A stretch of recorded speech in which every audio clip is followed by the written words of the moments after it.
Good morning from a cold, not really cold, but cloudy Cape Town. We had some amazing rain last night, which was just incredible to feel again in the city. We haven't had it for a while.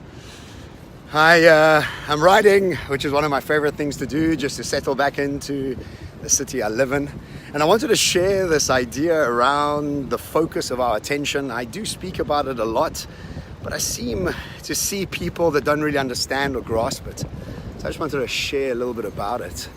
So I talk around the world, and 98% of the people that I speak to are inspired, empowered, and motivated to adopt a new way of thinking and understanding their power that they actually have.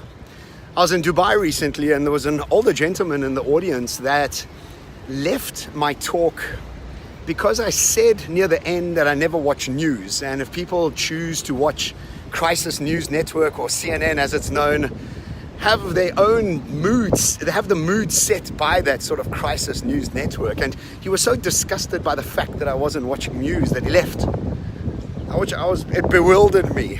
I had another gentleman in a Cape Town talk that I did that stood up after I spoke and said that I totally have missed the point, that people in Africa still don't have flushing toilets, and how dare I talk about autonomous vehicles when that still isn't sorted.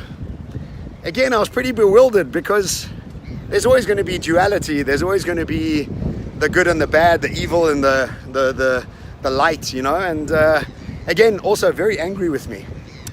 And this weekend, I spoke at a festival called Retreat Yourself, and at the end of it, a guy rushed into the middle of the crowd and started screaming and was incredibly angry with the fact that the Congo has some deaths because of the battery metal, the metal that's required in batteries, and the mines there are not very good and are treating people badly, and people aren't living healthy lives there, and how dare I not focus on that.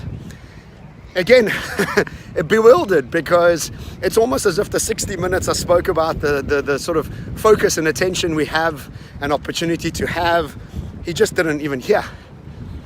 And so I was speaking to my good friend Sean McKenna the other day in Joburg, and he really described this from something he had watched really well. He said, there's the mind and then there's awareness. Mind is everything that's happened to us ever, and the option for us to see anything we choose to see. Awareness is where we actually shine our light.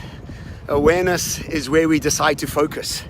And the thing that gets us to focus on that piece or that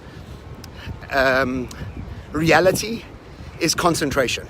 Concentration, focus, and attention allows us to keep our focus on what really matters to us. Now, nobody says that we should be ignoring what's going badly in the world, and because obviously it needs attention, but for us to be fixated on it makes our lives a very horrible place. And in fact, the best thing we could be doing for the world is being the best version of ourselves, to bring the most amount of excitement, the most amount of inspiration, the most of ourselves into this world, to inspire people around us, to empower people around us, and most importantly, to empower ourselves. So for those people that get angry when I talk, I'm amused by it, to be honest, because it's just showing me that what they've done is given the responsibility of their focus to somebody else, and get angry that I have taken responsibility for my focus. Anyway, lots of love from Cape Town. It really is a stunning day, and I'm just going to be riding around as much as I can, just to enjoy all this fresh air before I leave. I'm leaving for Istanbul next Thursday, and then Switzerland for a week, which I'm so excited about. And until then, I'll be making a video from Istanbul. Ciao from Cape Town.